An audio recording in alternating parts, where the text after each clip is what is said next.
ខ្ញុំបាទពេជ្ររតនាសូមគោរពនឹងជម្រាបសួរដល់ព្រះថេរានុថេរៈគ្រប់ព្រះអង្គជាទីគោរពជាទីរាប់អាន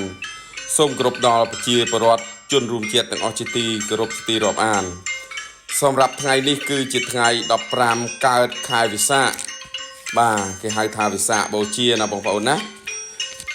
សម្រាប់វត្តទូទ្រាត្បូងដែលស្ថិតនៅក្នុងភូមិទូទ្រាត្បូងឃុំជប់ស្រុកត្បូងឃ្មុំខេត្តត្បូងឃ្មុំគឺរៀបចំពិធីដង្ហែថ្ងៃវិសាខបូជានេះយ៉ាងអធិកអធមយ៉ាងធំក្រៃលែងតែម្ដងបងប្អូនក៏លេខមើលចុះគឺឡានរាប់សិបឡានហើយប្រជាពលរដ្ឋក៏ដូចជាលោកយាយលោកតាសិស្សានុសិស្សលោកគ្រូអ្នកគ្រូក៏ដូចជាប្រជាពលរដ្ឋព្រះសង្ឃបានចូលរួមយ៉ាងច្រើនអធិកអធមមែនទែនបងប្អូនសម្រាប់ពិធីដង្ហែវិសាខបូជានេះបាទគឺធ្វើឲ្យស្រុកភូមិនៅខាងស្រុកត្បូងឃ្មុំនេះបងប្អូនមើលទៅតាមផ្លូវគឺគេហៅថា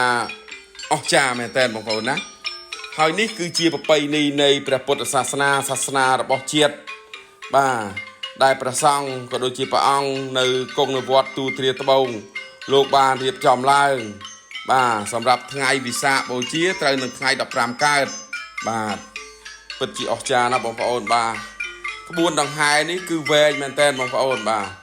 ប្រហែលទៅតាមខ្ញុំស្មានប្រហែលជាចូល1000ទៅ2000ម៉ែត្របងប្អូនបាទឡានឡើងកកកុញតាមផ្លូវតែម្ដងបាទនៅហើយចំណុចដែលខ្ញុំបាទកំពុងតែថតនេះគឺនៅមុខផ្ទះខ្ញុំបាទផ្ទាល់នៅផ្លូវជាតិលេខ 11A បាទផ្លូវជាតិលេខ 11A បងប្អូនឃើញស្រាប់ហើយឃើញឡានច្រើនណាស់បាទអស្ចារ្យណាស់បងប្អូនហើយបាទហើយខ្ញុំបាទក៏សូមអរគុណដល់បដិជគុណ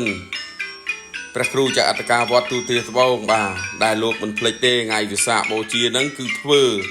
បាទវត្តនៅប្រទេសកម្ពុជាយើងក៏ធ្វើដែរបងប្អូនប៉ុន្តែគាត់ធ្វើតូចមកល្មមអញ្ចឹងទៅណាតែសម្រាប់វត្តទូទ្រាត្បូងគឺរាល់ឆ្នាំគឺព្រះគ្រូធ្វើយ៉ាងអធិកអធមមែនតើបាទហើយជាពិសេសចំណុះជើងវត្តពុទ្ធបរិស័ទនៅខាងស្រុកភូមិខាងនេះគឺគាំទ្រពិធីដង្ហែវិសាខបូជានេះទៀតផងបងប្អូនបាទពីព្រោះវាជាប្រពៃណីជាតិខ្មែរយើងបងប្អូនយើងត្រូវតែចងចាំយើងត្រូវតែប្រពៃរៀងរាល់ឆ្នាំកុំបីខានឡើយណាបងប្អូនណាបាទហើយសូមបងប្អូនពេញចិត្តនៅវីដេអូរបស់ខ្ញុំបាទសូមជួយ like ជួយ share ជួយ follow page ខ្ញុំបាទម្នាក់មួយផងបាទសម្រាប់ពិធីដង្ហែវិសាខបូជាដែលរូបភាពខ្ញុំបាទផ្ដិតយកបានប៉ុណ្ណេះ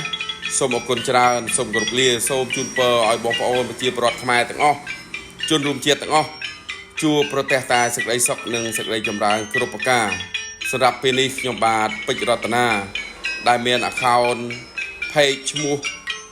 រតនាពេជ្រ Studio សូមអរគុណច្រើនសូមគោរពលាឱកាសក្រោយជួបគ្នាទៀត